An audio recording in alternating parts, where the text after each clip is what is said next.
BRS ను కేసులు ఒక్కొక్కటిగా చుట్టుముడుతున్నాయి. గత ప్రభుత్వ హయాంలో జరిగిన అవినీతి అక్రమాలు ఒక్కొక్కటి తెరపైకి వస్తున్నాయి. ప్రాజెక్టుల్లో అక్రమాలు, మాజీ ఎమ్మెల్యేల వ్యవహారం, ముఖ్య నేతలకు దగ్గరగా ఉన్న వారిపై చీటింగ్ కేసులు చర్చనీయాంశంగా మారాయి. దీంతో రాబోయే రోజుల్లో ఏ క్షణం ఏమవుతోందోనని ఆందోళన చెందుతున్నారట గులాబీ ముఖ్య నేతలు.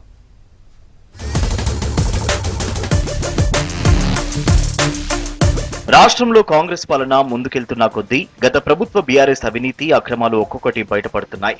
ఒక రకంగా చెప్పాలంటే ఆ పార్టీ పెద్దలకు కంటి మీద కొనుకు లేకుండా చేస్తున్నాయనే చర్చ నడుస్తోంది.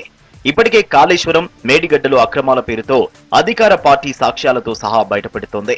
మళ్లీ ఇప్పుడు మాజీ ఎమ్మెల్యేల వ్యవహారం, కింది స్థాయి కార్యకర్తల మోసాలు ఒక్కొక్కటి బయటపడుతున్నాయి. ఇప్పుడు ఇదే హాట్ టాపిక్ అవుతోంది.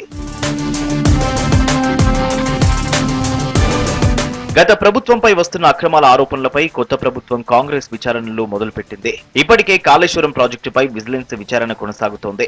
సిట్టింగ్ జడ్జితో విచారణ చేయించేందుకు ఏర్పాట్లు చేస్తోంది. మరోవైపు టీఎస్పీఎస్సీలోనూ జరిగిన అక్రమాలపై విచారణ జరపాలని ఆదేశించారు గవర్నర్ తమిళిసై. అదలా ఉంటే కొత్తగా తెరపైకి వచ్చిన ఈ కార్ రేస్ వ్యవహారం, ఐఎన్పీఆర్ డిపార్ట్మెంట్లో 500 కోట్ల దుర్వినియోగం, జీవో 59 కింద భూముల రెగ్యులరైజేషన్లలో జరిగిన వ్యవహారాలు కూడా తెరపైకి వచ్చాయి. వీటిపై విచారణ జరిగితే ఆ కేసులు ఎవరి మెడకు చుట్టుకుంటాయోనని టెన్షన్ పడుతున్నారట బీఆర్ఎస్ ముఖ్య నేతలు.